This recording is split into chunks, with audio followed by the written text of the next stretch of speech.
Hello, everybody. It is Andy Smith, your host with the most, 33-year comic book veteran with another book look. This is a big book, X-Men, the art and making of the animated series by Eric Lewald and Julia Lewald. Perfect timing to do this book look with the new X-Men 97 cartoon coming out. Full disclosure, I haven't seen but a handful of episodes of this cartoon when it originally came out. I was just busy starting my career and drawing comics and didn't have a lot of free time. But when this book came out, I had to get it. I love making of type books. I got to slide this over just so the whole thing fits in screen. This book look, let me just steady that. This book look is going to be, I'm going to just flip through it quicker than usual because it is such a big book and I want to get through it. The thing I love about this is, I will say, I do love the art style of the cartoon. As much as I like manga, anime stuff, that is really stylized. I do like stuff like this. I grew up on Spider-Man and His Amazing Friends, and they just seem to try and get more. In fact, there's a shot right there, 03, the X-Men guest star on Spider-Man and His Amazing Friends, right there. That was one of the cartoons I saw that I just fell in love with. And I got to draw the box art back in 1992 or 3 for VHS tape of that specific cartoon. So this book really does delve into a lot of the making of the cartoon and what went into it. It was not easy to get made. There's apparently this one-shot, Pride of the X-Men. I've never seen it. I need to look that up. I think it might be on YouTube that kind of spawned it. Here we've got the authors while they were working at Disney TV Animation shortly before X-Men, the animated series. That's cool. Let's see. That's a fold-out poster right there. We've got a couple of the people. Will Munoz, who was a comic book artist in the 80s and switched over to animation because he knows it pays better. Larry Houston, another guy. So season 1 or just one season, because they didn't know going into it how many seasons there would be. This goes into the making of it, different shots of the history of the X-Men. I mean, they really did a great job pulling from it. The art of Jim Lee. I learned from Rob Liefeld's podcast that Marvel was very against wanting them to use Jim Lee's costume designs because they didn't want Jim to get credit and stuff, because at this point, I believe he was doing his thing at Image. This is revised 1993, so Jim was at Image and they didn't want to give any credit to him.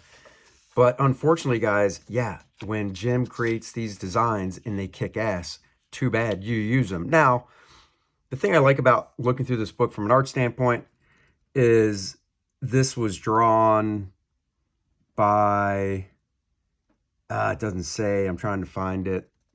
Let's see. This was drawn by Frank Bruner, but I mean, you know, obviously he's riffing a Jim Lee drawing. This looks like a Mike Zeck drawing of Wolverine that they pulled. And, you know, you just do that. Nothing wrong with that. Get the style down. So I love seeing these character sheets and stuff. God, I love seeing these lineups so you can see the height, the proper height of everybody. That's where I am more of a traditionalist. I like drawing characters in proper height. Sometimes you'll see these guys that are really out there drawing the Thing like he's almost 10 feet tall or something. Rick Hoberg, comic book artist whose work I followed when I was a kid. If you ever wonder where'd these guys go, now you know. Great seeing storyboards. If you want to get into storyboarding and stuff, this is kind of like a master class looking at these storyboards and such.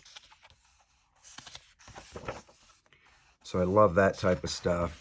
Like I said, this is a thicker book, so I'll go through some of this stuff quicker.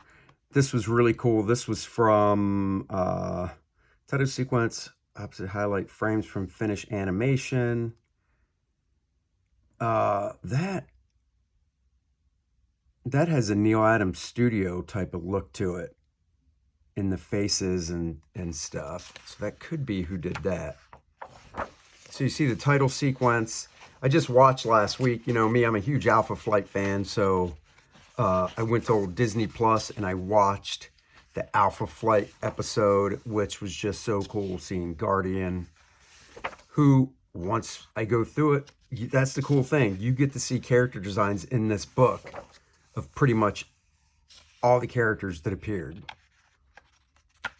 Big Sabretooth there. And like I said, I really like this. Like, you know, the Spider-Man cartoon that came out last year, the Ultimate Spider-Man, whatever it was called, in the Spider-Verse. I looked up at the art for that book, and I thought it was okay. I like the art in it, but I don't know. I just really dig this. North Star, Aurora.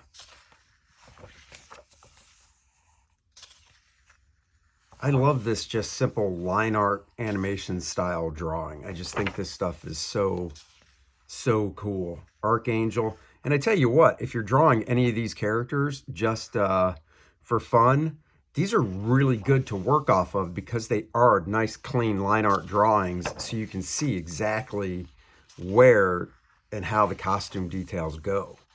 So this goes into making an animated series, the steps that they go through to get a series going. Let's see, there we go. Dana Booten, X-Men, the animated series production manager.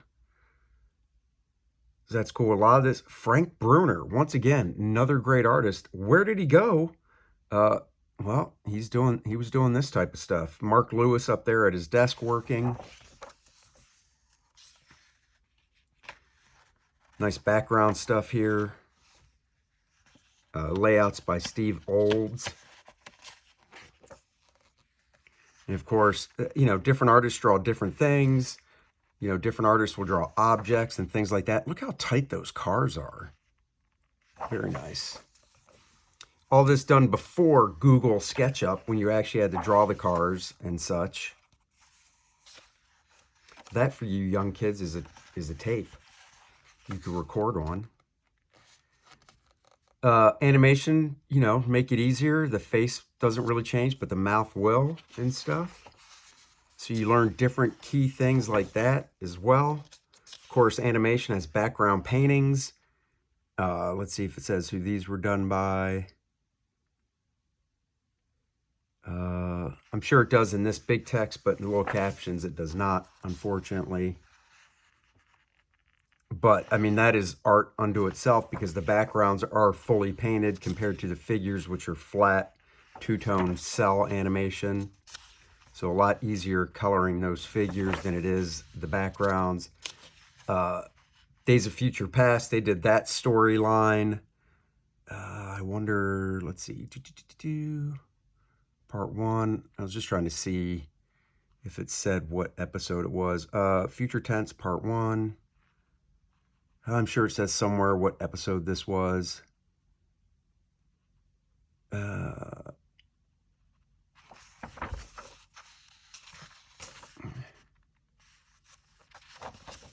you get to see the script and stuff. A buddy of mine works for Fox. He's a director. I went to art school with him.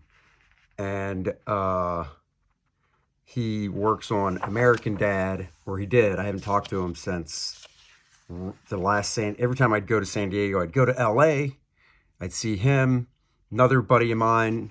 And that was the last time I actually talked to him. So that was 2019. I assume he's still working at Fox as the director. But as the director, he would break down the script, give scenes to other artists to do, and he would keep some of the most important scenes for himself to do, being the director.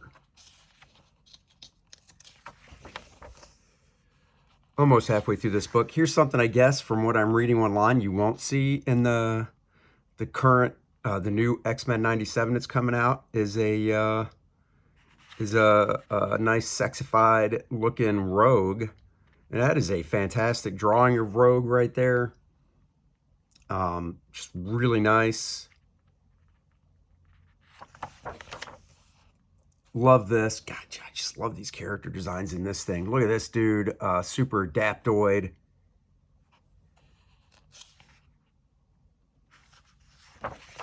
The super adaptoid. I wonder if they'll show that shot. There's another image going around. You've probably seen it of Rogue, or not Rogue, I'm sorry. Wait, no, Rogue. Yeah, Rogue in the foreground, and she's lying on the ground, and you're looking past her, so her back is towards us. And then in the background is Apocalypse, and she's got a nice booty, if you will. And people are just comparing it to what she looks like now. It's pretty funny. Here we go, guys. Alpha Flight. Oh, yes. This is funny. I love this drawing of Vindicator. It's basically the same drawing of Cyclops that he took from Jim Lee, except with the Vindicator costume. So that's pretty cool. But all the characters of Alpha Flight right there.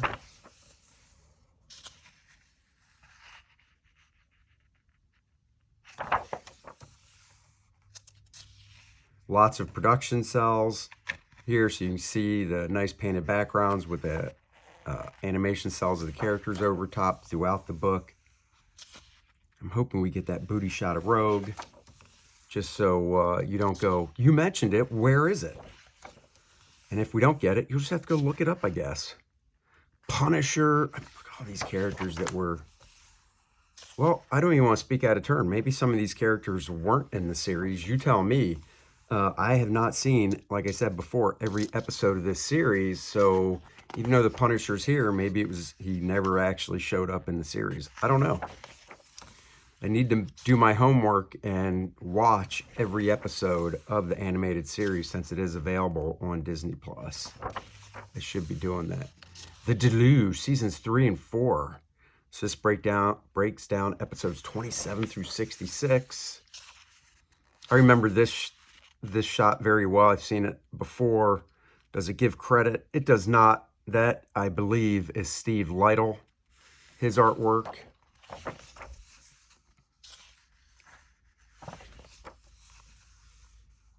I'm sure they had to simplify these characters more to draw. Oof. Because of the detail on them. Some Weapon X stuff.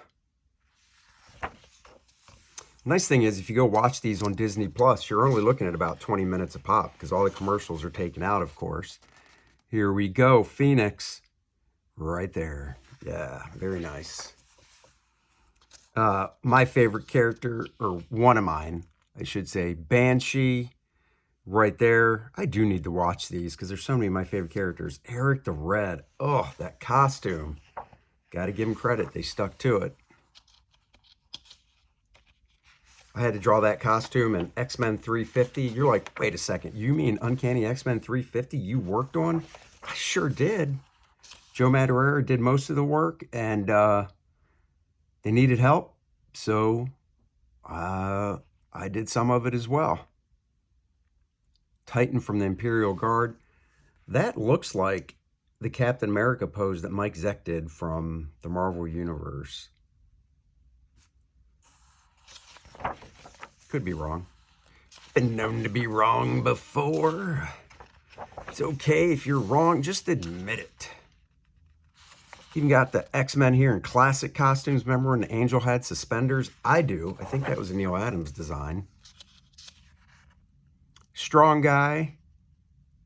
I got to draw Strong Guy in a couple one-shots. Very fun. That was when I was doing more cartoony looking work. Gave him a tiny pea head.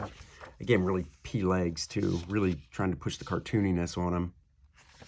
Oh, just so cool. They really did touch on this series, and just reading through this book, I can tell they did. Like I said, haven't seen much of it, but they touched on so many classic stories from, you know, the John Byrne, Chris Claremont era. Just looking through this book, you can tell, and that was the stuff I remember so fondly. It's a shame. So much of this animation now, the coloring and all that, it's all done on computer. Backgrounds done computer and stuff. It's just a shame you don't have those originals out there to buy. We know that shot from John Byrne. Yeah, Wolverine in the sewers. And then they even do get into the, like I talked before, Jim Lee era costume designs and stuff. Here's some right here. They didn't want to do it, because God forbid Jim get credit for doing such cool stuff. Because he's not a part of Marvel anymore. Oh. Well, too bad. Jim did great stuff. Give him credit. I almost want to say we'll be getting to, I know Cable was in it. I'm trying to recall. I guess as I flip through this book, we'll find out if the one and only Rob Liefeld's Deadpool made an appearance. I mean, heck, that's from a Joe Madureira issue right there. So I'm going to go out on a limb and say, yeah, I hope I'm not wrong that Deadpool was in it. Like I said, I know Cable was from listening to Rob's podcast. I can't imagine Deadpool wasn't. There you go, Spider-Man right there. I can't remember the name of that Spider-Man, but I'm pretty sure my buddy, it was either Dan Jurgens or Tom Lyle, I think, designed that costume. I think. So I could be wrong. It's been known to happen. I tell you guys, it's hard to watch. There's so much content out there. I'd love to just be able to sit down and burn through these episodes. But there's just so much other stuff out there. I enjoy, or is on my watch list. And of course, I have so much stuff on my need to read list as well. Some more great storyboards. It'd be cool to be able to track down some of these originals, because this is all original art that I'm showing. It's got to be out there. I mean, maybe the animation studio, and now that Disney owns it all, maybe Disney has like just this stuff stored somewhere. I don't know. Did I already pass Cable? Oh, I don't know. There's Strife. Wow, I almost thought that was a Guardian from Green Lantern. Look at that guy. Let's see. The last season. Oh, Captain America. How do you color Cap's costume wrong? The middle stripe is supposed to be red. Come on, guys. Did I see Cable already? And I don't think I did. Magneto with a beard. Archon. George Perez did that one issue of X-Men. It was an annual with Archon, inked by the Terry Austin. My God, could you imagine if George Perez stayed at Marvel and Terry Austin was fast enough to ink him and John Byrne at the same time? Holy crap. Just imagine the Avengers drawn by George Perez, inked by Terry Austin on a monthly basis, and X-Men coming out by John Byrne and Terry Austin. What a fantastic, what an alternate universe that would be to see that. All right.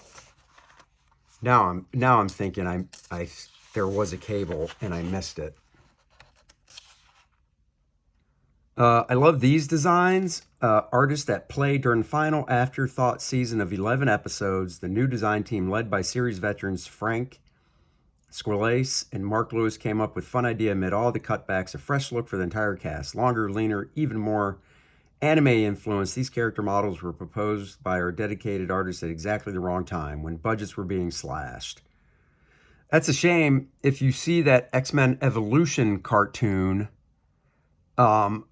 you will see designs kind of like this by Steve Gordon, I believe the lead character designer. That, I think, is from a Joe Madureira pose, that Rogue. That looks familiar as well. But, yeah, they finally did do a X-Men Evolution cartoon, and the designs were kind of like this. So just another fun aspect of the book. There's Deadpool right there. 07. What's it say about 07? Character models of cameo appearing Deadpool.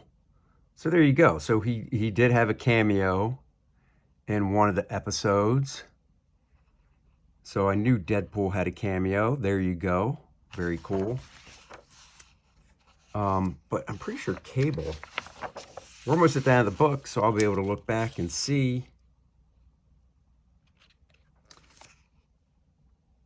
X-Men the Animated Series had a comic book. That would have been so fun to draw. Oh, here it is. This is definitely, it looks like it's from Continuity Studios. I don't know if Neil actually drew this or not, but it has some of that look in the faces and such. Center, oh, here it is. The first promo poster for the series, courtesy of comics legend Neil Adams. Note the lack of Beast, Jean Grey, Gambit, or Morph. This was drawn early on before we had finalized who would be our leads. So there you go. I mean, I was right. Neil Adams. It was his studio. Who knows if Neil did that or not. Still pretty cool. And then just an overleaf of some stuff they did. Different various shots. I'm just taking my time to look through it, see if a lot of this stuff does stick out to me, that stuff I've seen. So pretty cool. There it is, X-Men Adventures. One of the more interesting creations to be prompted by the show was the series X-Men Adventures. These were comics based on the animated teleplay episodes. So there you go. I want to say the artist was Andrew Wildman. I'm going to go out on a limb and say. Then they did they did some promotional comics in '93 with Pizza Hut. And let's see. I'm just trying to read through this. Recently, they did some X-Men '92 comic book stuff again. Of course, there were the toys that came out back then.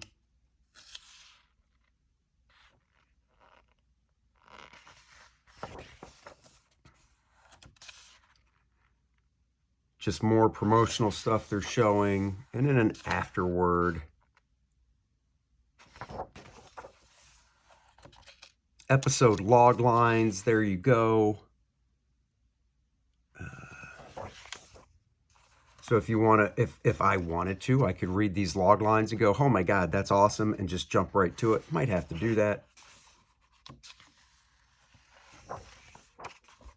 Screen credits, very cool. So let's see, artists from comics. Will Mignot drew comics in the 80s.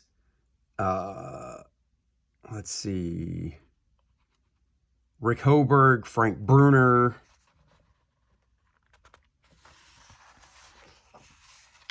And then acknowledgements here. Image credits. So that's really cool. And then there you go. Oh, look, there's Rogue. Sketch of Rogue by major X-Men storyboard artist Dan Vessenmeyer. So there you go, guys. Oh, I bumped the camera. It's such a big book. Such a cool book. I highly recommend you get this book. I have one other cool X-Men animated book I'm going to show you guys.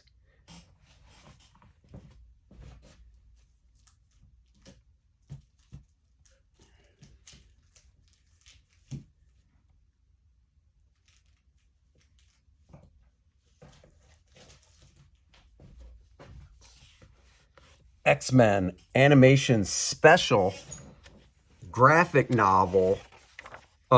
This is the pride of the X-Men right here. That one X-Men cartoon I was talking about. Yeah, you guys can still see it.